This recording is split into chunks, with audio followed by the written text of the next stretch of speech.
And hello guys, once again, welcome back muli sa ating channel. Ito po yung host na si Chloe TV, muling magbibigay ng panibagong reaction video dito sa MyCris. Yan na nga po, no? Nag-enjoy ba ang lahat sa part 13? Grabe yung makeover guys ni Krista. Sobrang ang ganda. Napanganga na lang si Mikoy nung tinitingnan niya si Krista pagkatapos ng makeover, no? Grabe, ang laki ng pinagbago ni Krista sa kanyang makeover ah. Napakasulit ng ating mga sponsors dito sa MyCris guys. Iba kayo magmahal. Ang daming blessings, ang daming biyaya na nangyayari dito sa MyCris ngayon. Sana all. Ang tanong ng mga iilan nating supporters, busted na nga ba itong si Mikoy? So yun, napanood nyo naman diba? Busted ba siya doon or hindi? Isa rin po guys sa aabangan ng MyCris ang part 14 kung saan meron daw itong pasabog. Ano kaya yon? So wag kayong umabsent ha. Ating aabangan. Baka sa next Monday ipapalabas ang part 14 ng MyCris. Sa ngayon, syempre bibigyan natin ng reaction ng part 13 kung saan nga po sinabi na dito ni Mikoy kung ano yung tunay niyang nararamdaman dito kay Krista. At nung sinabi na niya ito, talaga namang itong si Krista, no? Parang pangiti-ngiti lang. Parang nagtataka rin siya kung totoo ba yung mga sinasabi ni Mikoy or joke-joke lang. So, yun talaga ang guys, ang disadvantage na pag palagi kang nagjo-joke, talagang mahirap ka ng paniwalaan. So, yun parang nagiging na si Krista, parang nasanay siya na palaging nagjo-joke itong si Mikoy, kaya kahit seryoso nang sinasabi ni Mikoy, parang para sa kay Krista, parang hindi pa rin seryoso ito. So yun na nga ang tanong ng iilan is, busted na nga ba? Pero syempre guys, panoorin natin mamaya, balikan natin ang iilang nakakakilig na eksena doon kung saan na nga po ay umami na si Mikoy. At ang hindi mawala-walang kantahan nila guys, no? Pakinggan natin ang napakagandang tinig ni Krista Jane dito.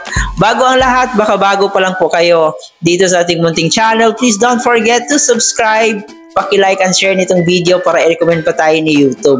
At higit sa lahat, palagi natin suportahan ang pinakaama ng Kalingap na si Kuya Bal Santos Matubang, Ate Edna Vlog and Kalingap Rob. And of course, ang ating Keyboys, Kalingap Partners, mga charity vloggers sa Pilipinas na tumutulong sa ating mga kababayang mahihirap.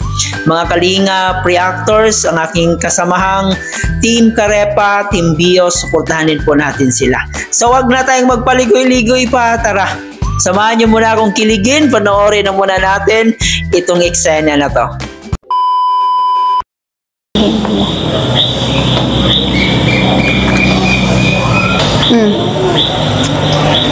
Hindi ko kasi alam eh. Kanina kasi gusto ko nang sabihin sa'yo eh. Ngayon tuloy parang ang hirap na sabihin sa'yo. Anong mahirap? Anong gusto mong sabihin? Bakit? Para kasing ang good mood mo ngayon eh. Siyempre. Parang hirap mong kausapin. Parang bigla ka na lang aatake mamaya ng pagkaano mo eh. Pero okay lang ba kung sasabihin ko sa'yo? Ano? Ano bang gusto mo sabihin? Pwede ba? Baba mo muna yung kilay mo. Ibababa? Ayan na. Lumalabas na ulit. Alam mo kung bakit tumataas yan? Eh kasi, parang kinakabahan ako na hindi ko alam kung ano. Bakit ano bang sasabihin? Sasabihin ko sa'yo, pwede kang sumagot, pwede ka rin hindi sumagot sa sasabihin ko. Basta gusto ko lang sabihin sa'yo, gusto ko lang i-share sa'yo kung ano yung tumatakbo sa isip ko. Ano ba? Huwag mong tatawanan ha. Bakit ano ba? Siguro, may binabala ka na naman. Hindi kita asarin. Hindi ako asarin yung ngiti mo na yan. Eh paano ba naman kasi kanina? Nakita kita. Yung kabog ng dibdib ko, ang lakas eh. Ano kaya ibig sabihin ito? Binobolam na naman ako. Alam mo, maasarin mo na naman ako ngayon. Krista, crush kita.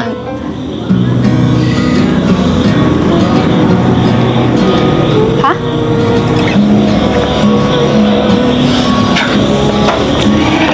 Isang beses ko lang sasabihin yun sa'yo. Alin? Hindi ka na naman nakikinig. Ganda dito, no? May sinasabi ako sa'yo. Alam mo, pinaprank mo na naman ako. Ano na naman yung ginagawa mo? Ano naman yung naiisip mo? Hindi kita pinaprank. Huwag mo kong biruin. Maganda yung mood ko ngayon. Baka Tumingin ka sa mga magbago. mata ko. Baka, Tumingin ka sa mga mata ko. Mukha ba ako nagbibiro? konti. Ganito. Baka nakakalimutan mo yung rules. Bawal ma-in-love, di ba? Bawal ma-in-love. Palaging ganyan na lang ba yung sasabihin mo? Kasi yun yung rules natin, di ba? Bakit pinangawa ko Diba? yung rules na yan? Kasi, nung ginawa natin yung rules na yun, nag-agree ka. So, panindigan mo yun. Sa bagay, baka ngayon lang naman itong nararamdaman ko. Baka sa sumunod na araw, sa makalawa, wala na. Siguro, nasasabi mo lang yan kasi, ayun, bagong mukha yung nakikita mo ngayon. Bagong Krista yung nakikita mo ngayon. Krista, ganyan ba ako kababaw? Sa tingin mo, dahil nakaayos ka lang, kaya ako nasabi yun. Hindi naman. Malay ko ba kung yung trip mo lang? Ang daming dahilan. Hindi lang naman sa itsura mo eh. Bira mo makakita ng kagaya mo. Bubukod tangi ka talaga eh. Ay, ganito na lang. Diba, total, mula kanina. Hindi mo naman naririnig yung boses ko, diba? Kantahan na lang kita. Mamaya na yan, nag-uusap pa tayo. Eh, tapos naman na, diba? Nasabi man. Kantahan na lang kita. Diba? Ay, basta mamaya yung sagot mo ha. Hintayin ko yan. May time ka. Meron kang time para sumagot sa akin. May puso ko naman. Nakita ko kasi dumaan. Ano ba? Sige nga, kumanta ka na nga lang. Ano ba naman to? Dali. Tagal. Alam mo, this time, lagi na lang ikaw yung may backup. Alam mo ba yun? Lagi ako nasusurprise sa mga backup mo. Pero ngayon, ako naman yung meron. Ayun, oh. Oh, hindi ba't kinausap din kita? Eh, kasi bro, kinausap niyo ako kanina lang. Yun. Ikaw gaya-gaya ka. Eh kasi, Oh. alam mo, ayoko naman na palagi, ako na lang yung palaging sinusurprise mo. Ngayon, ako naman. Diba? Sige nga. Wow. Diba? Para sa akin ba yan? May iba pa ba? Wala naman ata.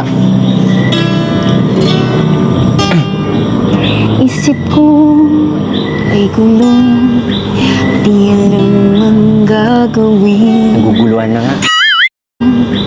Di alam ang gagawin. Naguguluhan na nga.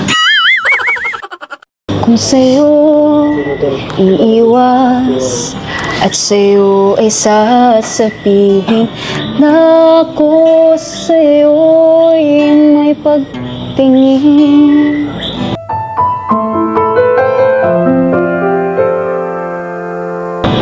Talaga? Di mo lang ito napapansin. Meron bang makapagsasabing inisip kita? At mayroon bang may alam na laging hinahanap ka? Kung ako naman ay iiwas, malalaman mo ba?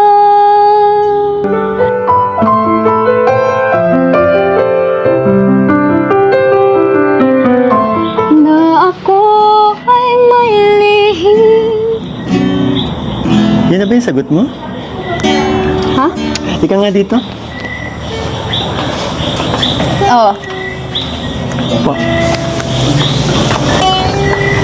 Sana ay mayroong makapagsabi man lamang kahit na isa lang sa iyong mga kaibigan na ako sa'yo'y may pagtingin.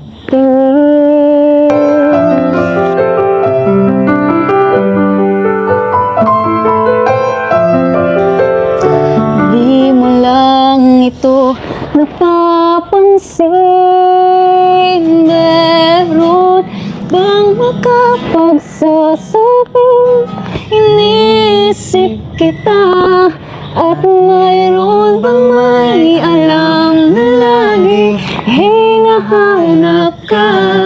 Kung ako naman iiwas, malalaman mo ba na ako ay malihim? Napansin ka. Ano ba yung sagot mo? Ha? Sagot mo sa sinasabi ko kanina sa'yo. Ano kasi? Saan ka ba nakatingin? Nandito yung kausap mo. Ano kasi? Ang galing ni Kuya David! Salamat po! Ang galing po. Thank you so much po. So yun na nga po guys, no? Ang ganda ni Krista Jane. Grabe, ang haba ng buhok. Napaka-shiny na ng kanyang buhok. Hindi na yung tipong parang lilipad kung saan-saang direction yung buhok niya. At grabe, nung napanood niyo po yung unang bahagi ng video doon, na napanganga si Mikoy, natulala si Mikoy talaga nung nakita niya si Krista Jane. Grabe, ganito pala kaganda itong si Krista. Actually, maganda naman siya nung hindi pa minay-makeover, pero mas lalong gumanda after sa kanyang makeover. Grabe. Pero ang ending, parang nabusted ata si Mikoy. Sa tingin niyo, busted kaya ito si Mikoy? So yun, sinabi naman ni Krista na isa sa kanilang rules ay bawal ma-inlove. So bawal talaga ma-inlove guys. Yan yung kasunduan nila bago nila ginawa itong love team na to. Bawal ma-inlove. Pero ang tanong, mapipigilan kaya nila ang isa't isa kung habang tumatagal ay mas lalong napapalapit ang kanilang kalooban sa isa't isa? So mapipigilan kaya nilang hindi ma-inlove sa isa't isa? Yan ang ating katanungan. Kung hindi nga ba mangyayari ito? No?